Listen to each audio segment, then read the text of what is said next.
Well, welcome back to another episode of Husky.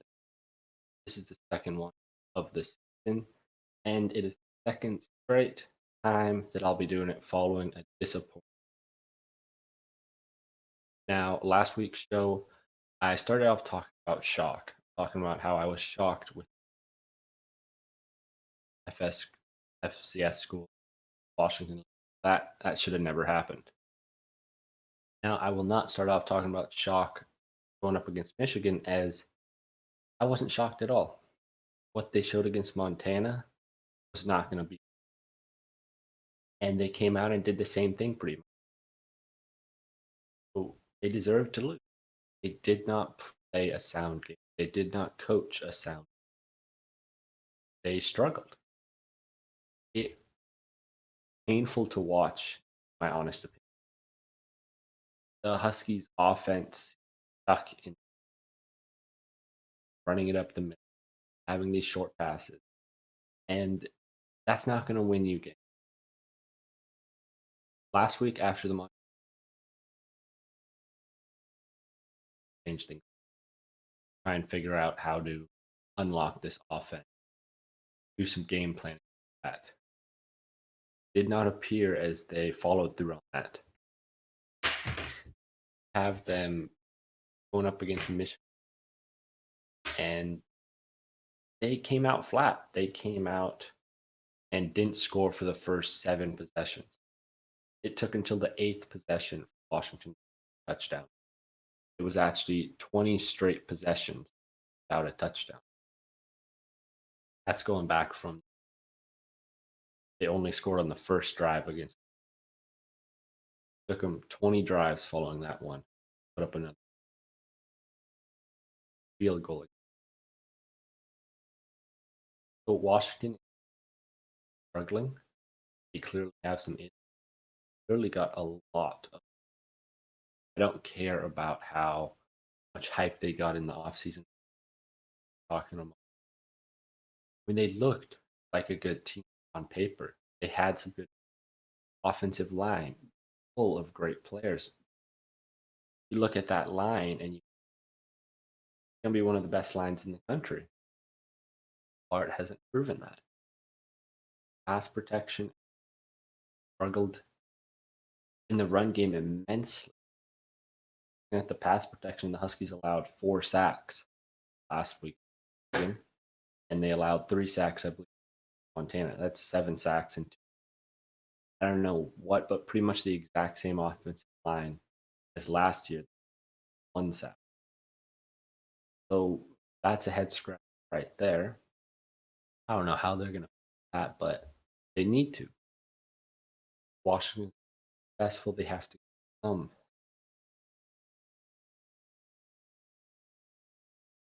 Now, this is Washington's first 0-2 start. Everyone knows down in 8, 12. And this is really shocking, as prior to the season starting, asked about this 2 weeks. They would tell you this is a good team. They would tell this team, Oregon, Pac-12 championship. Now got Oregon beat Ohio State. They're 2-0. And Washington team 0-2, having lost to Montana at home and Michigan in Ann. I don't know what they. It's just confusing. It's like, why is this happening? How did this happen? And it's a whole assortment. There's all sorts that went wrong.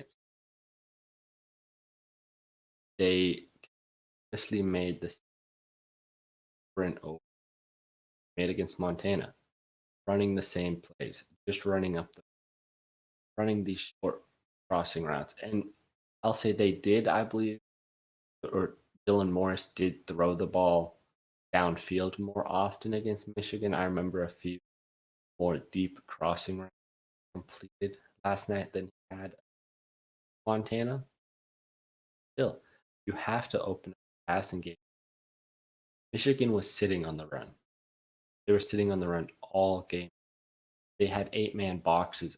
Washington distance.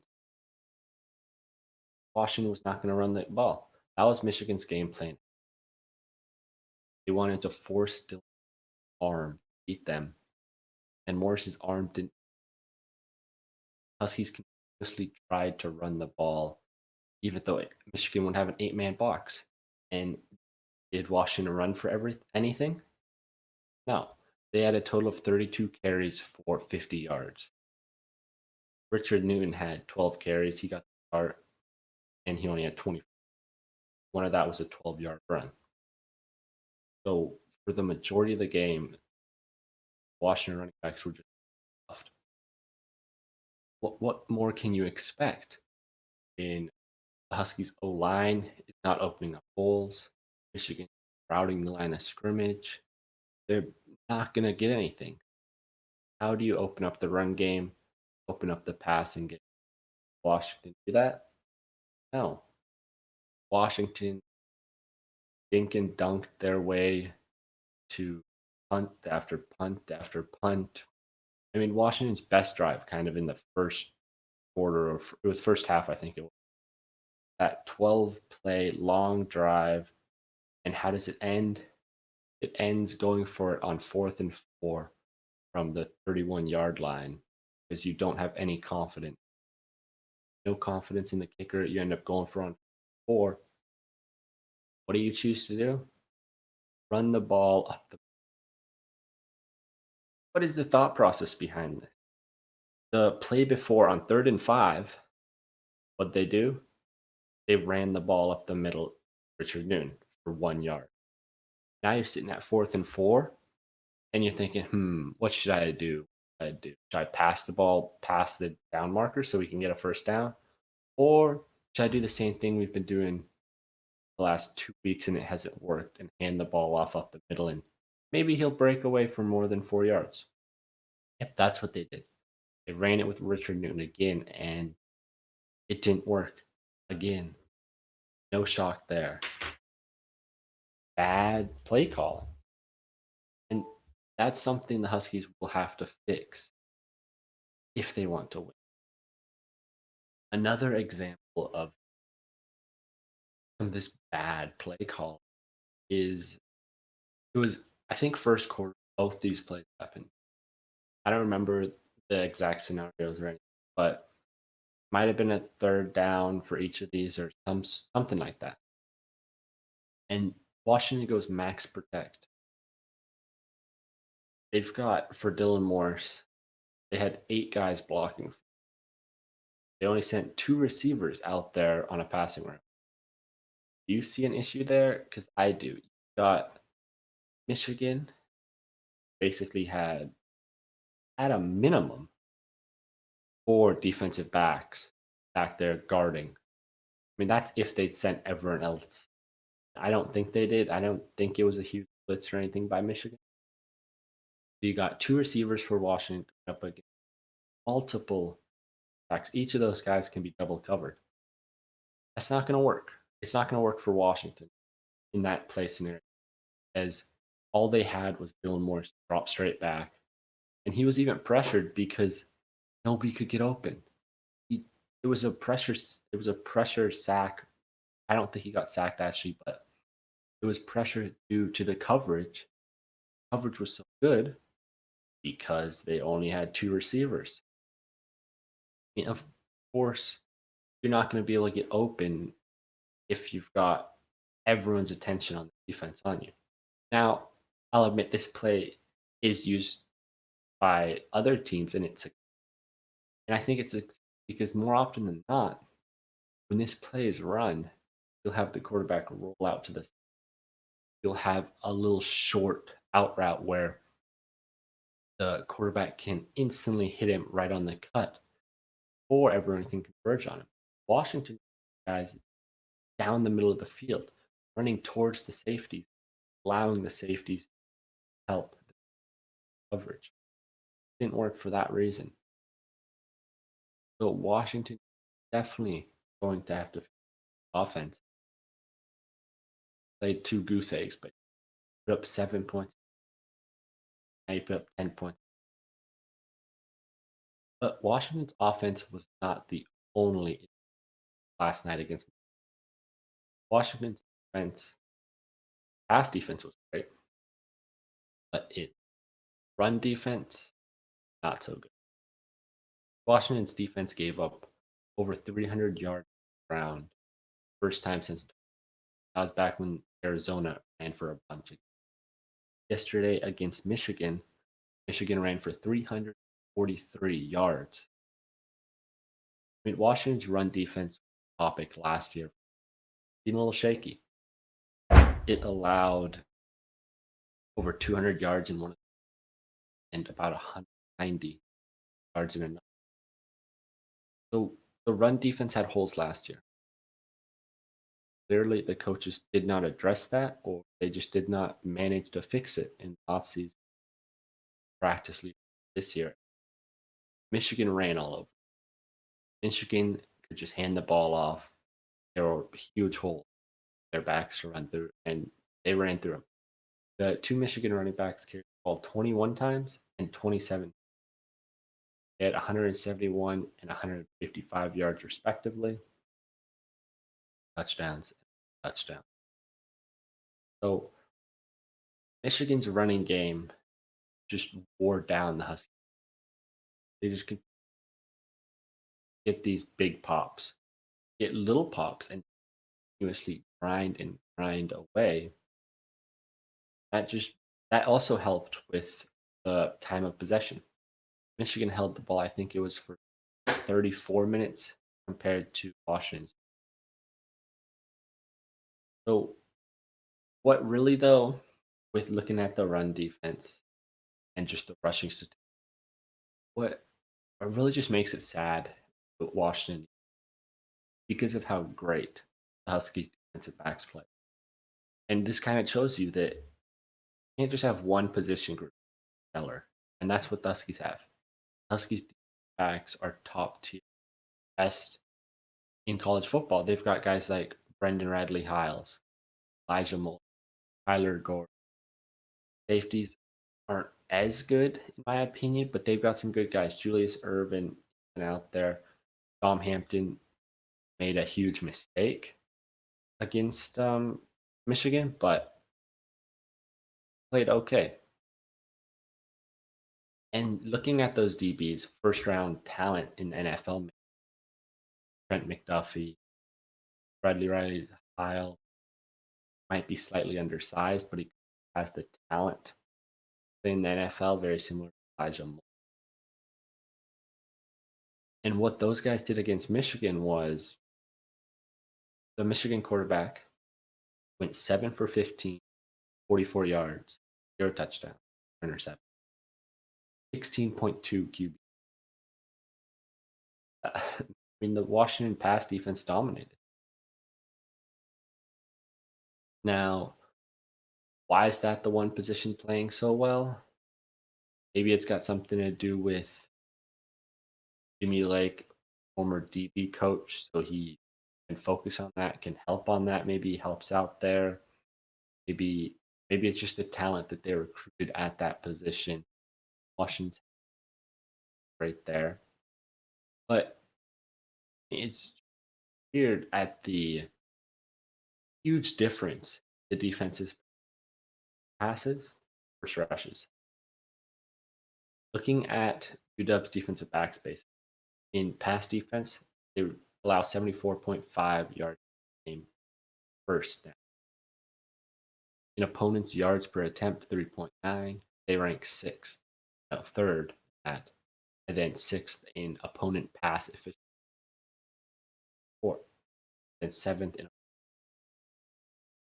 50%. Now it's a very small sample size games, but still. And then you look at the rush defense and the Huskies rushing offense. UW ranks 121st in rushing defense, allowing 235 yards per game. That's not good. They rank 111th in opponents' yards per carry. 127th in their own rushing offense with 5 yards per, and 128 yards per carry at 1.5. Not stellar numbers. So this points towards Washington's two biggest issues: their rushing offense and their rushing defense.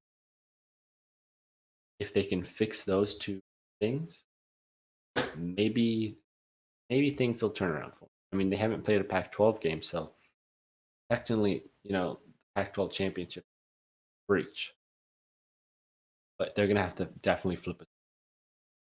And looking at where the blame lands for not just Michigan, but the game against, you can't just pick one player. You can't really pick the players. Players are just out there doing their best. Young men playing football, working. I mean, they work extremely hard. They have the talent. The execution hasn't been there, I would say. The mistakes the players have made, they're mistakes. They're human after all. But you blame them if you can't really put much blame on the players, them going out there and performing. You got to put blame on them. The coaches need to coach better. The Not just the coaches though. You also got to go up the ladder. You have to get to Gen Co. You have to get to the athletic director, as she's got to take some of the heat. I mean, she made the hirings. She hired Jimmy. She approved of John Donovan for the offensive. Mind you, is getting $850,000. Not exactly sure. It might be seven. I think 850. So you got to give some blame. Her track record so far, not very good. In the two biggest sports at UW, the two money making, men's basketball and football, her hirings, not good. Got Mike Hopkins, the basketball. He showed bursts at his time here, but last year was just atrocious. Last year was embarrassing. And now you got Jimmy Lake for football. Similar, he showed bursts last year. The team looked good. Now this year, real season, I guess you could say, not COVID early, looked atrocious, just like Mike Hopkins had looked last year. Looked in over his head. Doesn't have answer, I guess you could, as of now, to Washington's issues. And he's gonna have to definitely find an answer. I have to figure out how to get out of this, how to Washington offense, as the fans are turning on him. And I don't see Washington making coaching change moves during the season. I don't see him making one in the offseason, at least with Jimmy Lake. But when you lose the fan base, you're gonna have to do drastic change back, and you'll lose some good coaches, maybe you'll lose some recruits, maybe, but there comes a time when you have to flip this way. You have to have to pull the trigger. And I'm not saying they should fire Jim for right now, because he's still got time. I think he's a good defensive coach. Just made mistakes hiring people. I think it was a mistake to hire John. I don't know what his thinking exactly was behind hiring John Donovan. As Donovan, when he was the last time he was an offensive state, was a failure. He led a very bad offense. It was a very bad offense. I don't have the exact ranking numbers behind, but he was ranking like 100th in rushing offense. Poor numbers. And then you look at who was on that team. It's Saquon Barkley and Marquise Godwin. These are two players, premier players in the NFL now, dominating. And he led a very bad offense. Those two cornerstone pieces. Washington does not have anyone on their offenses, either one of those two. So you expect him to have a great offense? Well, that's a mistake right there because that's not very likely. John Donovan also seems set on his ways, similar to Jimmy Lake, thinking and dunking around the field, not spreading the ball deep, not running trickery. That's something too. Washington with Chris Peterson always had these trick plays, always had big end around, double end around, all sorts of things. The big trick plays for Jimmy Lake so far are simple jet sweep wide receiver. Nothing really tricky. That's a very basic. So, I mean, John Donovan just has been a mistake. And in the press conference after the game, Jimmy Lake was asked about the offensive. I don't have the quote up, so I won't. So I'll just be a paraphrase. But he said something along the line of, well, the offense had some good moments last year. They've just got to figure it out. Got to keep angling. But Huskies offense last year also nothing to phone home. It was nothing too exciting. It was nothing electrifying. It was nothing. It was gonna end huge games. It was just okay. And right now the offense is straight up bad. It is bad to watch. It is sad to watch. More of a performance put out the last two. It's sad to be a Husky fan watching these games. Watching a team that, if you think about it, just 2, 3 years ago, this team was competing in huge bowl games, New Year's Six bowl games. They were losing those big games, but they were getting there. And now you're 0-2, having lost to Montana and Michigan. That's not. So the major blame has to be put on head coach.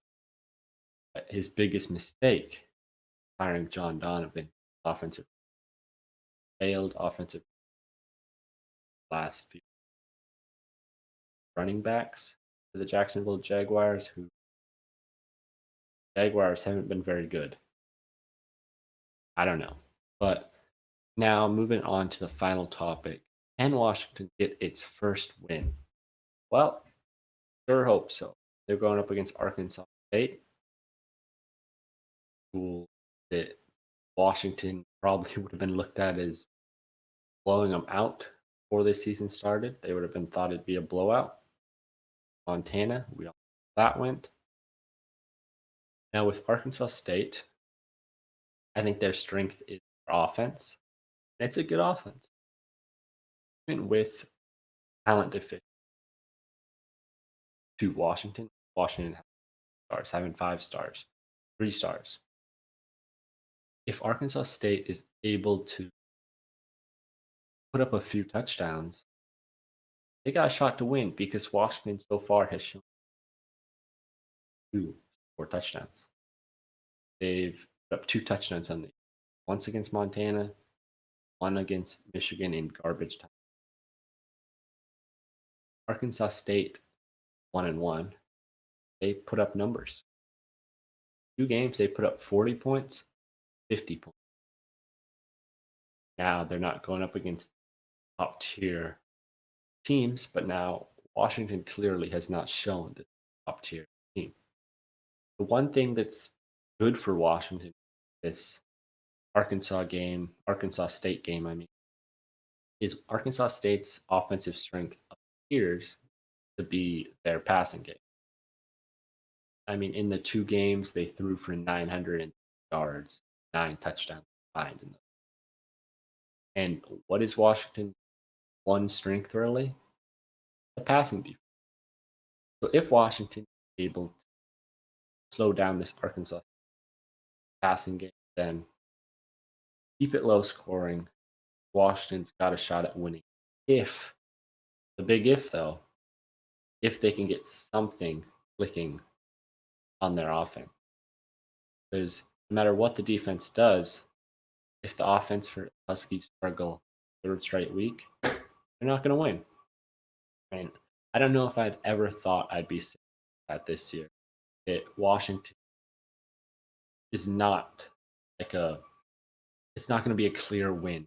Arkansas, it's not going to be an easy win. Arkansas State, not Arkansas. No disrespect to Arkansas State, but it's just not supposed to be like this. Washington's supposed to win these games. But I mean, we're going to see if they can this Saturday against. Something interesting, or just with Arkansas State to note, is they run kind of a 2 QB system. I looked at their stats from the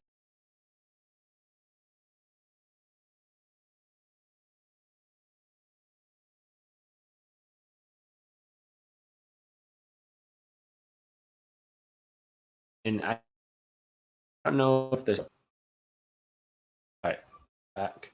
All right, sorry for that technical thing, but yeah, the Arkansas State 2 QB system, they kind of just have 2 QBs that they send out there. If one's not performing well, they'll have the other guy take some series and see what he does. For example, in week 1, Arkansas State started with Jay Blackman, and he went 16 of 26, 116 yards.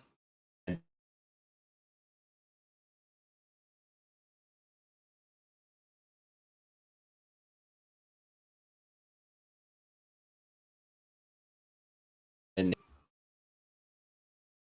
all right, well, the technical really seems to be causing some issues, so I am gonna sign off. As I was saying, it's gonna be a closer game than you'd think against Arkansas State.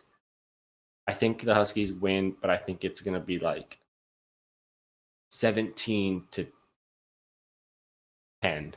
I think it's gonna be all about Washington defense keeping the score low, and the Huskies offense finally breaks through